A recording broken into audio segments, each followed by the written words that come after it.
تہجد میں اٹھایا جاتا ہے، تہجد میں اٹھا نہیں جاتا، تہجد میں اٹھا نہیں جاتا، اٹھایا جاتا ہے۔ جو ان کے اپنے ہیں، حق تعالی شانوں کے اپنے، انہیں تہجد میں بھی نہیں سونے دیتے، جو اپنے نہیں ان کو فجر میں بھی نہیں اٹھنے دیتے۔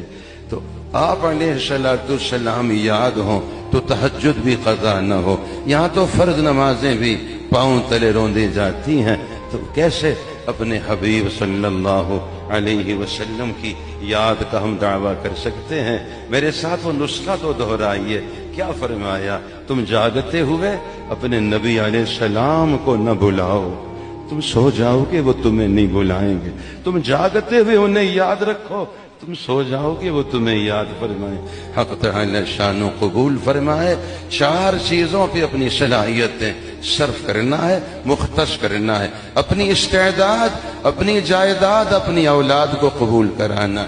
سب سے پہلے دعوت کا کام، تبلیغ کی محنت، فرمائیے تبلیغ کا کام، دعوت کی محنت، 5 اعمال، مقامی اور بیرونی گشت، مسجد اور گھر کی تعلیم، اور روزانہ مسجد کا وقت، اور اپنا سے روزہ پابندی سے ہر مہینہ، اور دوسرے تیسرے مہینہ گھر والوں کو مستورات کا سے روزہ بھی۔